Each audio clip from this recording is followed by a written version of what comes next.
তাহলে 10টা বৈশিষ্ট্যের প্রথম বৈশিষ্ট্য হচ্ছে আমরা আল্লাহর সামনে সারেন্ডার করব। আল্লাহর আদেশের সামনে আমার কোনো অপশন নাই যে আমি এটা চয়েস করলেও পারি না করলেও পারি, মানলেও পারি না মানলেও পারি, এরকম অপশন ইখতিয়ার কি আল্লাহ আমাকে দিয়েছে? না। সারেন্ডার, আল্লাহ তুমি যা বলেছো আমান্না আমান্না আতা'না আমান্না আসলামনা, আল্লাহ মেনে নিলাম, শুনলাম, পালন করলাম। এটাই হচ্ছে মুসলিমের বৈশিষ্ট্য। আল্লাহর সামনে নিজেকে সঁপে দিলেই সম্মান, আল্লাহর সামনে আত্মসমর্পণ করলেই ইজ্জত। ইসলামকে রেখে দিয়ে অন্য কোথাও ইজ্জত খুঁজলে আমাদেরকে বেইজ্জতি করে ছাড়বেন কে? এজন্য ওমর ফারুক রাদিয়াল্লাহু তাআলা আনহু বলতেন, নাহনু কওমুন আ'আজ্জানাল্লাহু বিল ইসলাম ফাইন বিতাগাইনাল ইজ্জাতা বিগাইরিহি আদাল্লানাল্লাহ। আমরা এমন জাতি যে জাতিকে আল্লাহ তাআলা ইসলামের মাধ্যমে সম্মানিত করেছেন। ইসলাম ছাড়া অন্য কোথাও যদি আমরা সম্মান খুঁজি আমাদেরকে বেইজ্জত করবেন কে? আমাদের সম্মান ইসলামে। ইসলাম সময়ের অপরিহার্য বাস্তবতা। বিভিন্ন সভ্যতার উত্থান এই পৃথিবীতে ঘটেছে, আবার পতন হয়েছে। এই পৃথিবীতে এসেছে আর্য সভ্যতা, বৈদিক সভ্যতা, মেসোপটেমীয় সভ্যতা, মহেঞ্জোদারো সভ্যতা, সিন্ধু সভ্যতা, অনেক সভ্যতা। এখন চলতেছে পাশ্চাত্যের ডমিনেশন, তারা এখন সুপার পাওয়ার। স্যামুয়েল হান্টিংটন বলে, এক সভ্যতা এক সুপার পাওয়ার বেশি দিন প্রভাব খাটাতে পারে না। এই পাশ্চাত্যের এই সভ্যতারও একদিন কবর রচিত হবে, এটাও একদিন নিচে নামতে বাধ্য হবে। এরপরে এমন এক সভ্যতা দাঁড়াবে যে সভ্যতার পতাকার মধ্যে থাকবে লেখা লা ইলাহা ইল্লাল্লাহ। ওই সভ্যতার পতন পৃথিবীর কেউ করতে পারবে না। চিল্লায় বলেন ঠিক কিনা? সেটাই হচ্ছে ইসলাম। নাহনু কওমুন আ'আজ্জানাল্লাহু বিল ইসলাম। আমরা এমন জাতি যে জাতিকে ইসলাম দিয়ে সম্মানিত করেছে কে? ফাইন বিতাগাইনাল ইজ্জাতা বিগাইরিহি আদান্নাল্লাহ। ইসলাম ছাড়া অন্য কোথাও যদি আমরা সম্মান তালাশ করি আমাদেরকে আল্লাহ তাআলা অপমানিত করে ছাড়বেন। ইসলাম ছাড়া অন্য কিছু আমরা মানি না, মানবো না। চিল্লায় বলতে হবে ঠিক কিনা? ইসলাম বিরোধী কোনো মতবাদ আমরা মানবো না। চিল্লায় বলেন ঠিক কিনা? ইসলাম আছে, ইসলাম থাকবে। যারা ইসলামকে মাটির নিচে গেড়ে ফেলতে চায় ওরা জানে না ইসলামের ধর্ম কি।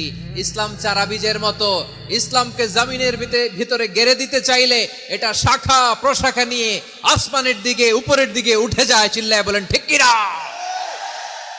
এজন্য আল্লাহর হাবিব বলেন 6টি মৌলিক কর্মসূচির সারমর্ম হলো ইসলাম। আওয়াজ করে বলেন তো কয়টি? হাদিসে জিবরিলে সাইয়েদনা জিবরিল আলাইহিস সালাম বিশ্বনবীকে বললেন, ও নবী আপনি বলেন তো ইসলাম কি?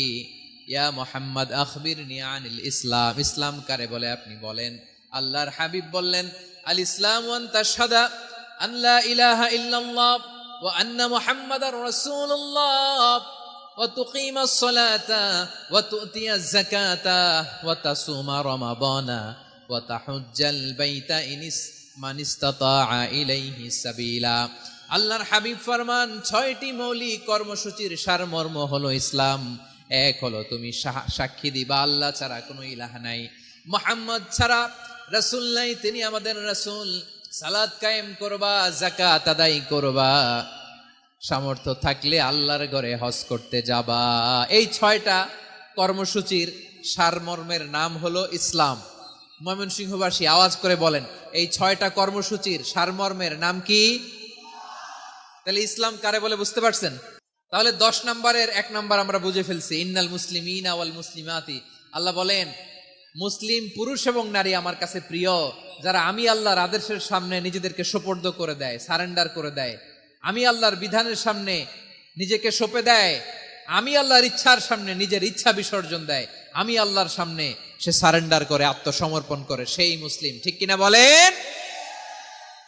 তাহলে 1 নম্বর বৈশিষ্ট্য ইন্নাল মুসলিমিনা ওয়াল মুসলিমাতি।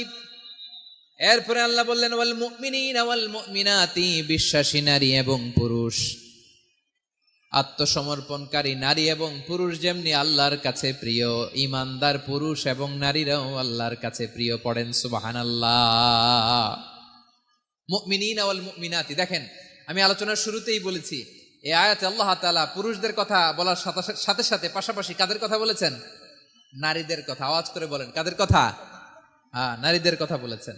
এজন্য মুমিনিনা ওয়াল মুমিনাতি, আল্লাহ ইমানদার পুরুষদের যেমনি পছন্দ করেন, ইমানদার নারীদেরকেও তিনি পছন্দ করেন। ইমান মানে হচ্ছে স্বীকৃতি দেওয়া। ইমান মানে স্বীকৃতি দেওয়া। কিসের স্বীকৃতি? বিশ্বাসের স্বীকৃতি। কিসের? মাশাআল্লাহ, বিশ্বাসের স্বীকৃতি। এই পৃথিবীতে বিশ্বাসের দাম বড্ড বেশি।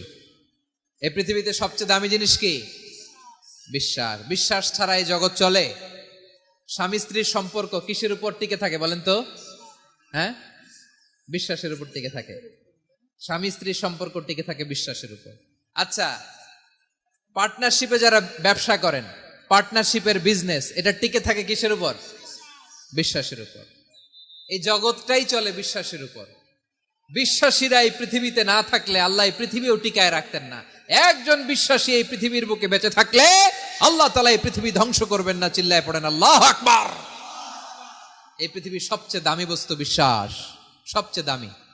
বিশ্বাস দিয়ে এই পৃথিবী চলে।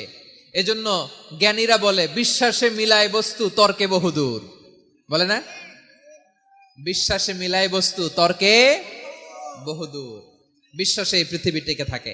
আচ্ছা দেখেন, ঢাকা থেকে একজন লোক কক্সবাজার যাবে, তো দেখবেন অনেক প্যাসেঞ্জার বাসে উঠে আস্তে করে ব্ল্যাঙ্কেট নিয়ে, কম্বল নিয়ে ঘুম দিতেছে।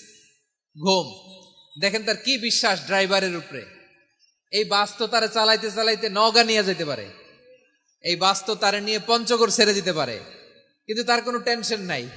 সে দেখবেন ব্ল্যাঙ্কেট নিয়ে, কম্বল নিয়ে দিছে জনমের ঘুম। এর কারণ তার বিশ্বাস আছে যে সকালবেলা এই বাস কক্সবাজারেই পৌঁছবে। দেখেন বিশ্বাসের কত দাম।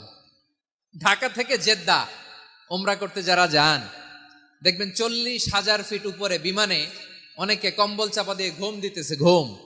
এই বিমান 40,000 ফিট উপর দিয়ে পাইলট চালায়া এটাকে আফ্রিকার জঙ্গলে নিয়ে যায় নাকি ভারত মহাসাগরে নিয়ে যায়, তার কোনো টেনশন নাই। সে ঘুম, কারণ তার পাইলটের উপর, এই এয়ারলাইন্সের উপর বিশ্বাস আছে যে সকালবেলায় এটা জেদ্দা আন্তর্জাতিক বিমানবন্দরে ল্যান্ড করবে। ঠিক কিনা বলেন? বাবা বাবা তার কলিজার টুকরো সন্তানকে, ছোট্ট ছেলেটাকে দেখবেন মাঝে মাঝে আদর করে এরকম শূন্যে ছুঁড়ে মারে। আপনারা মারেন? ময়মনসিংহের বাবারা বাচ্চাদের সাথে এরকম মজা করেন না? তো উত্তর দেন না কেন? আপনারা করেন? বাবা তার সন্তানকে, ধরেন ছোট্ট মেয়েটাকে আদর করে কোলে তুলে এরকম শূন্যে ছুঁড়ে মারে। তো মেয়েটাকে শূন্যে ছুঁড়ে মারলে দেখবেন মেয়েটা খিলখিল করে হাসে, খিলখিল করে হাসে। ও যদি নিচে পড়ে ওর হাতও ভাঙবে, পাও ভাঙবে, তারপরেও হাসে। কেন হাসে? কারণ মেয়েটার বিশ্বাস আছে যে আব্বু আমারে ছাড়বে না, আব্বু আমাকে ঠিকই ধরে ফেলবে। চিল্লায় বলেন ঠিক কিনা? বিশ্বাস এই পৃথিবীর সবচাইতে দামি সম্পদ। এজন্য একজন বিশ্বাসী জমিনের মধ্যে বেঁচে থাকলে জমিনের উপর আল্লাহ প্রলয়ঙ্কারী কিয়ামত দিবে না। এজন্য আল্লাহ বললেন ওয়াল মুমিনিনা ওয়াল মুমিনাতি, বিশ্বাসী পুরুষ এবং নারীকে আমি আল্লাহ বড্ড ভালোবাসি। তারা এমন ভাবে বিশ্বাস করে, না দেখে বিশ্বাস। আল্লাহ বলছেন আল্লাযীনা ইউমিনুনা বিল গায়বি ওয়া ইউকিমুনাস সালাহ, আমার বিশ্বাসী বান্দারা না দেখে বিশ্বাস করে। অদৃশ্যের প্রতি তারা বিশ্বাস রাখে, না দেখে বিশ্বাসটাই আসল বিশ্বাস। ঠিক কিনা বলেন? আচ্ছা, বুঝে থাকলে উত্তর দেন। আমার হাতে 3টা চকলেট নিয়ে যদি আমি বলি এই যে আমার হাতে চকলেট, তুমি বিশ্বাস করো? আপনি তো বলবেন করি, কারণ চকলেট তো দেখা যায়। বিশ্বাস না করে যাবেন কই? কিন্তু আপনারা না দেখায়া 3টা চকলেট এরকম মুষ্টিবদ্ধ করে পিছনের দিকে নিয়ে যদি বলি বন্ধু আমার পিছনে ডান হাতের মুঠায় কিন্তু 3টা চকলেট আছে, বিশ্বাস করো? ও না দেখেও যদি বলে বন্ধু তুই যেহেতু বলছিস বিশ্বাস করি, যদি করে এটাই আসল বিশ্বাস। না দেখে বিশ্বাস করাটাই আসল বিশ্বাস। চিৎকার করে বলেন ঠিক কি না? এজন্য আল্লাহ বললেন না দেখে বিশ্বাস হলো আসল বিশ্বাস। অদৃশ্যের প্রতি বিশ্বাসকে বলে প্রকৃত বিশ্বাস। আল্লাযীনা ইউমিনুনা বিল গায়ব, আমার বান্দারা না দেখে আমি আল্লাহর উপর বিশ্বাস করে। এবার বিশ্বনবী বললেন 6টি মৌলিক কর্মসূচির সারমর্মের নাম যেমনি হলো ইসলাম, ঠিক তেমনি 6টি মৌলিক বিশ্বাসের বিষয়ের উপর ঈমান আনার নাম হলো বিশ্বাস। সুবহানাল্লাহ বলেন। 6টা মৌলিক বিষয়ের উপর যদি আপনি বিশ্বাস রাখেন এটা হচ্ছে ঈমান। সেটা কি? সাইয়েদনা জিব্রাইল বললেন ইয়া মুহাম্মদ আখবিরনি মাল ঈমান, ঈমান কারে বলে বলো। আল্লাহর নবী বললেন আন তুমিনা বিল্লাহ, আল্লাহর উপর ঈমান আনবা। কার উপর? আরো জোরে বলেন কার উপর? আল্লাহ নামটা আপনাদের ভাল লাগে? আল্লাহর জিকির যে করছেন কেমন লাগে? সবাই মিলে গলা ছেড়ে আল্লাহরে ডাক দেন তো, বলেন আল্লাহ। আরো জোরে আল্লাহ। প্রাণ খুলে একসাথে ইয়া আল্লাহ। আল্লাহ নাম যতই জপি ততই মধুর লাগে, নামে এত মধু থাকে কে জানি তো আগে। আল্লাহ নাম যতই জপি, ও নাম জপে প্রিয়তম, ও নামে জপে মজনু সম, ওই নামে পাপিয়া গাহে হৃদয় গোলাপে বাগে। আল্লাহ নাম যতই জপি, সুবহানাল্লাহ বলেন। আল্লাহর নাম এত মধুমাখা নাম, এত জাদুমাখা নাম, সব নবীরা এই নামের জিকির করেছেন, সব আল্লাহর ওলিরা এই নামটি জপেছেন।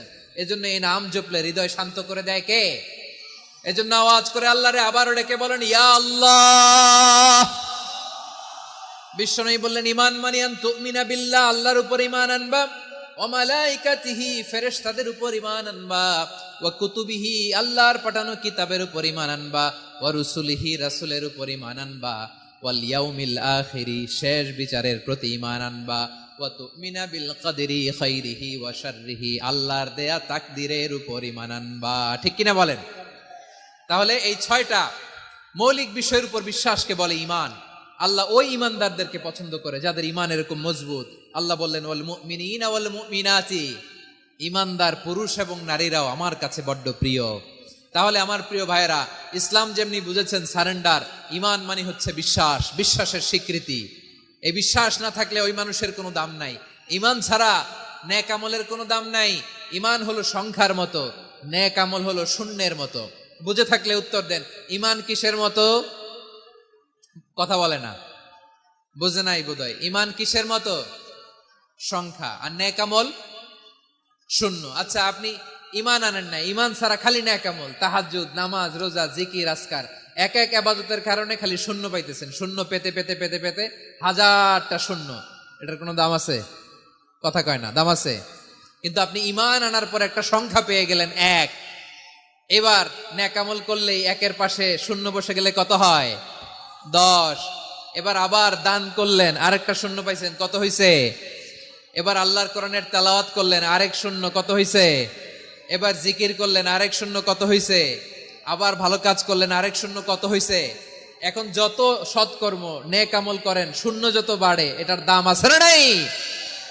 এজন্য আমার প্রিয় ভাইয়েরা, ঈমানের দাম সবচেয়ে বেশি। ঈমান হলো সফলতার মাপকাঠি। টাকা যার বেশি সে সফল নয়, এই সমাজে দাপট যার বেশি সে সফল নয়, এই সমাজে খ্যাতি যার বেশি সে সফল নয়, যার হৃদয় ঈমান আছে, বিশ্বাস আছে, সেই সফল। ঠিক কিনা? এজন্য রব্বুল আলামিন বলেন কদ আফলাহাল মুমিনুনাল্লাযীনা হুম ফি সলাতিহিম খাশিউন, সফল হয়েছে তারা, ঈমান এনেছে যারা। এই ঈমান হলো সফলতার মাপকাঠি। এই ঈমান হলো বিজয়ের পূর্ব শর্ত। ইসলামের বিজয় আমরা বাংলাদেশে চাই কি চাই না? আওয়াজ করে বলেন।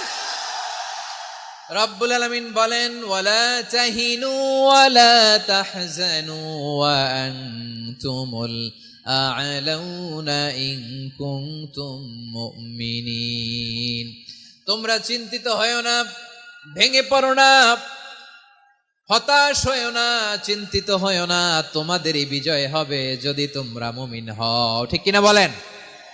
আপনারা কি অত্যাচার, আযাব, জুলুম দেখে ভয় পান? হ্যাঁ, নবীদের উপর অত্যাচার ছিল কি ছিল না? সাহাবাদের উপর ছিল কি ছিল না?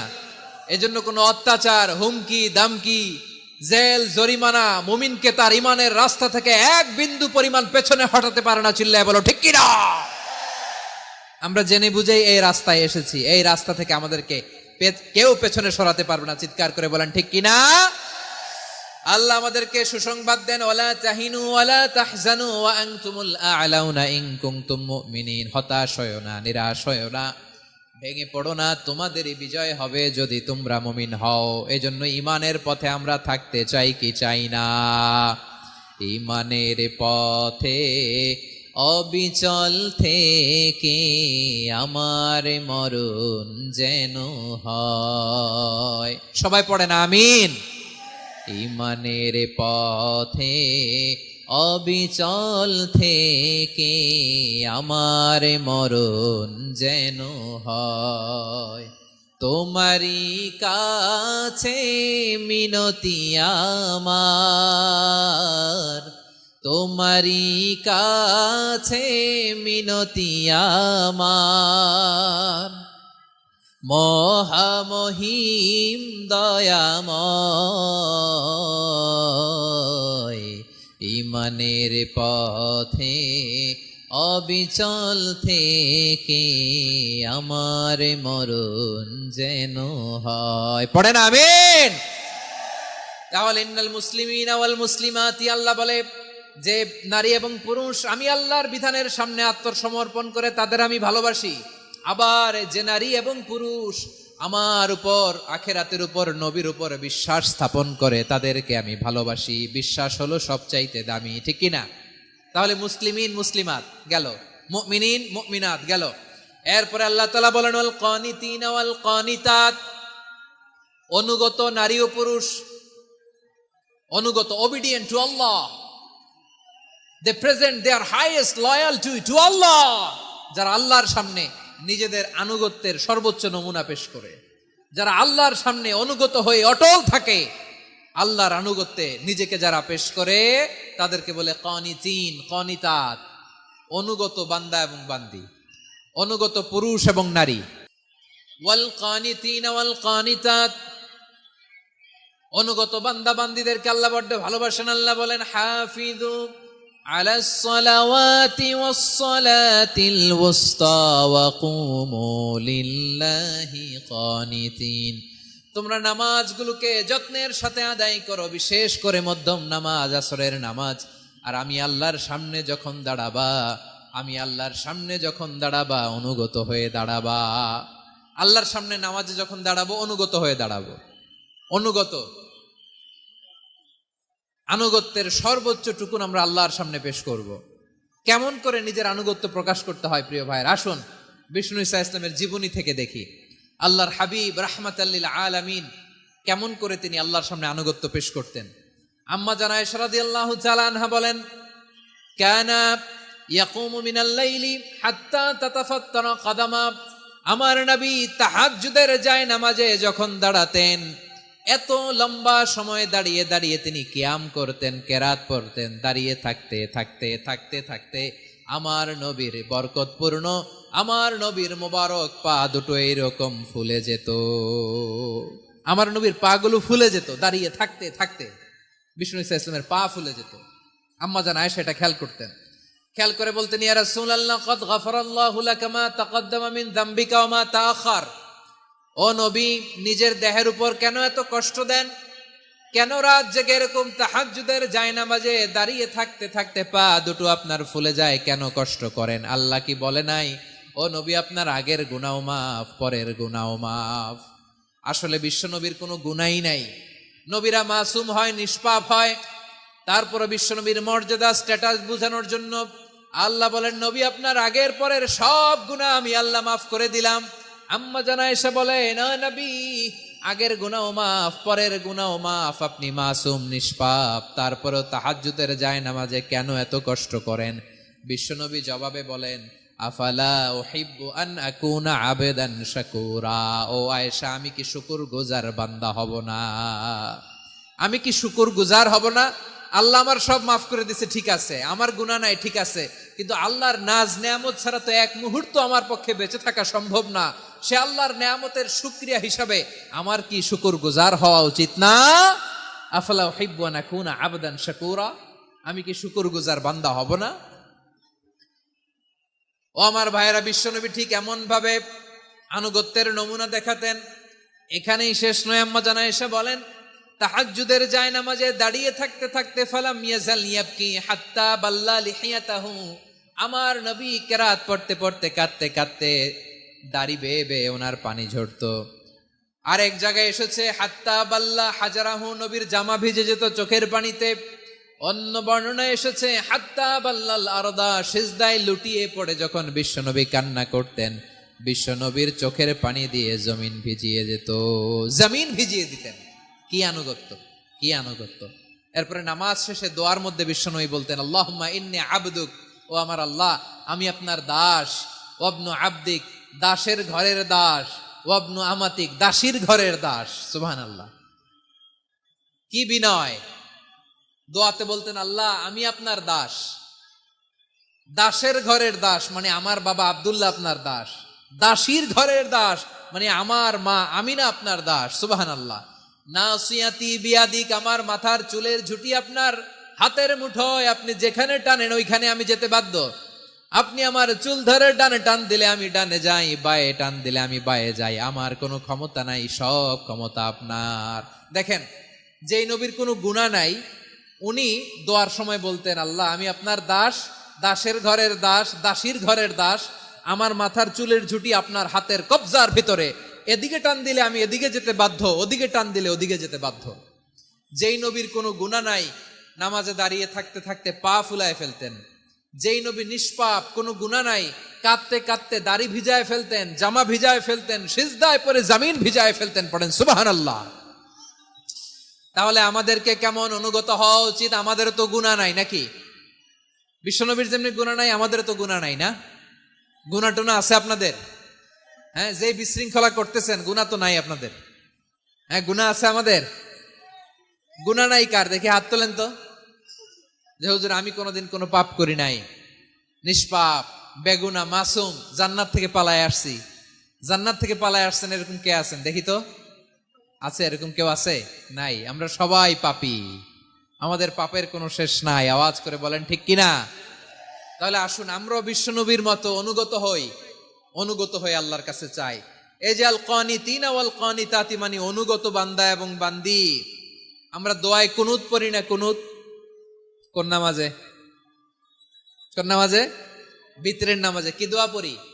দোয়ায়ে কুনুত। এই কুনুত থেকে ওয়াল কানিতিনা ওয়াল কানিতাত, তাফসীর বুঝে নেন। কুনুত থেকে কানিতিনা ওয়াল কানিতাত। তাহলে দোয়ায়ে কুনুত হচ্ছে বিনীত হয়ে, অনুগত হয়ে আল্লাহর কাছে চাওয়া।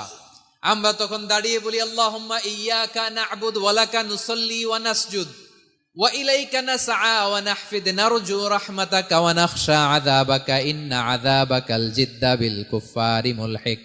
আল্লাহ আপনার কাছে চাই, আপনার কাছে প্রার্থনা করি, আপনার আযাবকে ভয় করি, আপনি ছাড়া আমাদের বাঁচাবার কেউ নাই। কুনুতের মধ্যে আমরা এই দোয়া করি কি করি না? অনুগত হয়ে এই দোয়া করি।